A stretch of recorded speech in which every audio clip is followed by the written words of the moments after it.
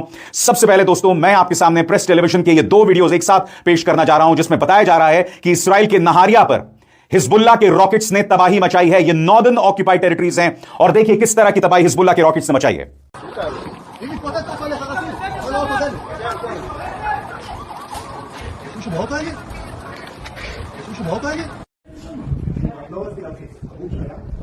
और अब मैं आपको बताना चाहता हूं दोस्तों, यह मंजर है जब तेल अवीव पर आकर एक मिसाइल गिरती है। देखा जाए।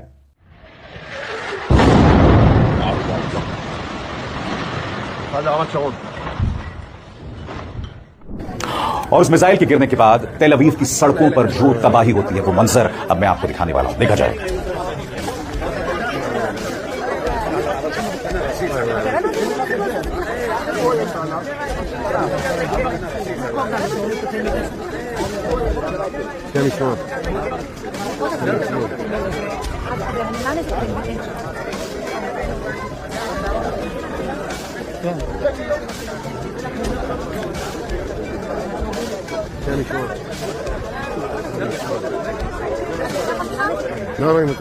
ईरान ने यह भी दावा किया है कि उसने अमेरिका के एक MQ-9 ड्रोन को गिराया है और उसके लिए उसने यह वीडियो पेश किया है। मैं आपको बताना चाहता हूं, प्रेस टेलीविजन यहां की कह रहा है कि ईरान की IRGC नेवी एयर डिफेंस ने अमेरिकी MQ-9 ड्रोन को पिछली रात गिरा दिया केश्म द्वीप में।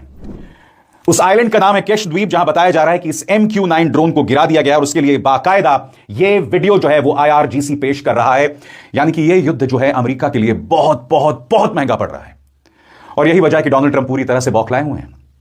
पत्रकारों के सामने आते हैं, पत्रकार कहते हैं कि आप तो वॉर क्राइम कर रहे हैं, युद्ध अपराध कर रहे हैं। तो सुनिए डोनाल्ड ट्रंप क्या कहते हैं। डोनाल्ड ट्रंप कहते हैं भाई जिस देश ने अपनी देश के 50,000 लोगों को मार दिया हो हाल में, उनको लेकर कुछ युद्ध अपराध नहीं है।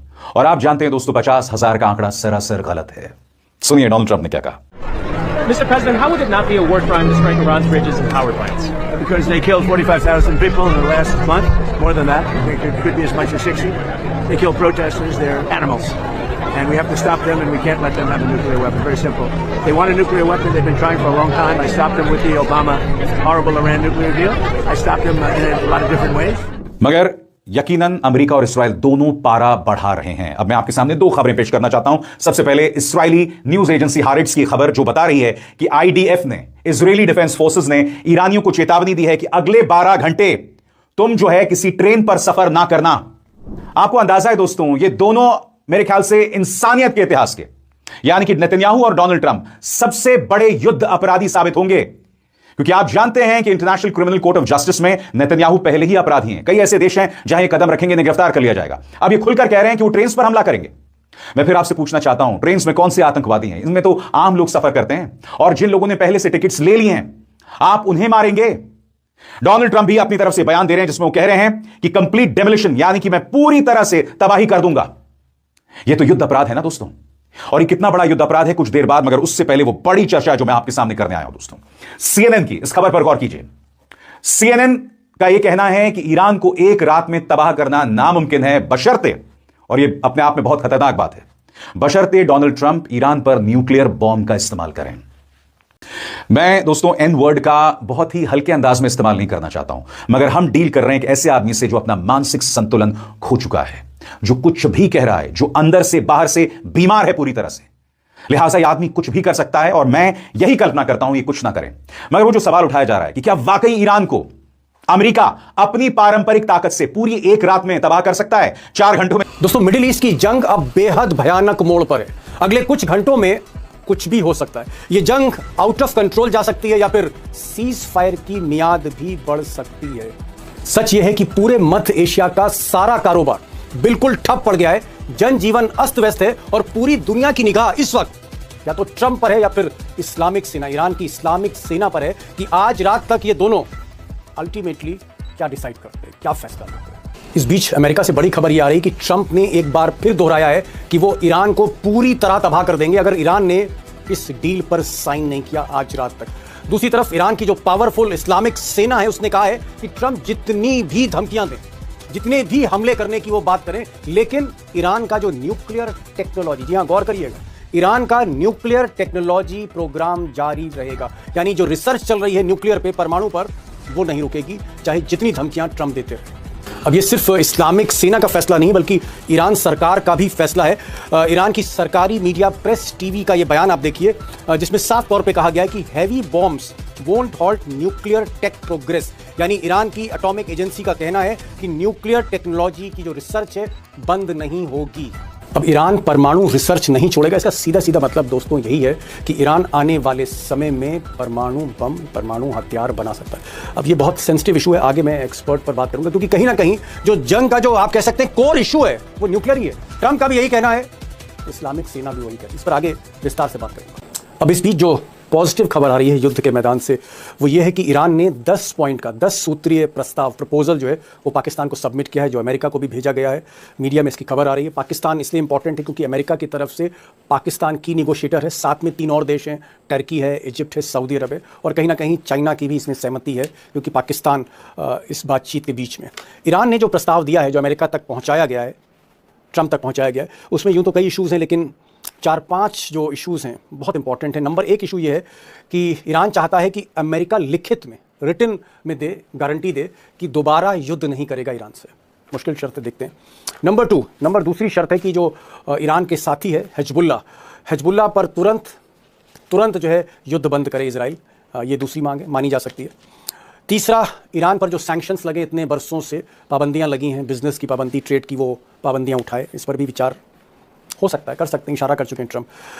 चौथा जो पॉइंट है, चौथी जो शर्त है ईरान की तरफ से, वो ये है कि हॉर्मुज़ की खाड़ी तभी खुलेगी, तेल का रास्ता तभी खुलेगा जब ईरान और ओमान यानी दोनों मुल्कों के बीच में से रास्ता निकलता है। प्रस्ताव ये है कि जिस तरह से इजिप्ट टोल लेता है सुइस कैनाल पर, इसी तरह का एक फार्मूला ईरान ने बनाया है। ओमान और ईरान मिलकर जो है वो शुल्क लेंगे और इस शुल्क से कहीं ना कहीं जो युद्ध में नुकसान हुआ है खरबों रुपए का, उसकी भरपाई होगी। अब ये शर्त मानते हैं, ट्रंप नहीं मानते हैं। और इसके अलावा फ़िलिस्तीन और गाज़ा, उसको लेकर भी कई शर्तें। कुल मिलाकर सबसे बड़ी शर्त जो मुझे लग रही वो यही है कि हॉर्मुज़ की खाड़ी में क्या ट्रंप कंसेशन देंगे, क्या पूरी तरह से कंट्रोल वो ईरान को देंगे या नहीं देंगे, इस पर बहुत कुछ डिपेंड होगा। और दूसरी खबर ये आ रही है इसी के साथ साथ कि रूस और चीन, रशिया और चाइना जो ईरान के साथी हैं, इनके फॉरेन मिनिस्टर्स, इनके डिप्लोमेट्स, वो भी ईरान के साथ बात कर रहे हैं। विदेश मंत्री अब्बास अराक्ची के साथ बात हो रही है, पाकिस्तान के साथ भी बात हो रही है, अमेरिका को भी मैसेज दिया जा रहा है। चाइना और ईरान भी चाहते हैं कि किसी न किसी सूरत से ये युद्ध कहीं पर आके रुके, कोई सीज़ फायर हो।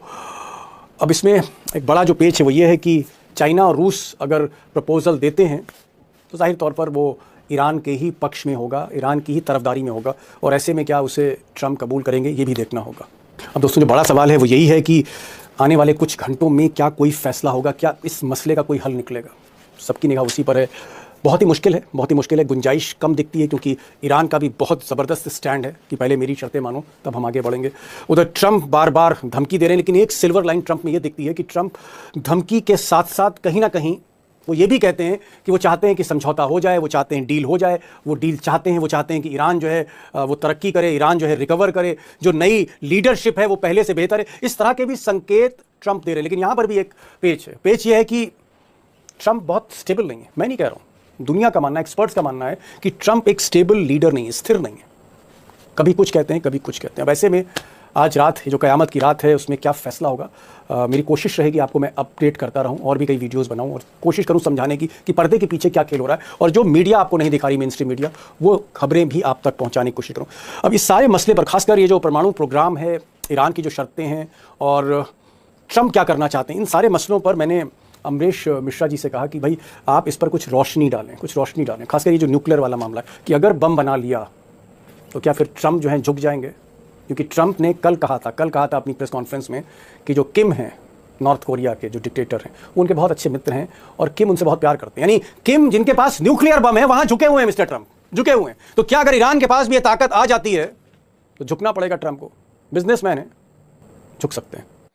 अमरीश भाई, ट्रंप ने कुछ देर पहले फिर धमकी दी है ईरान को, कहा है कि हम बम्बार्डमेंट करेंगे और ऐसा बम्बार्डमेंट करेंगे कि ईरान को पूरी तरह से डेमोलिश कर देंगे, पूरी तरह से उसको मैं मलबे में तब्दील कर दूंगा पूरे मुल्क को। इस तरह की उन्होंने धमकी दी।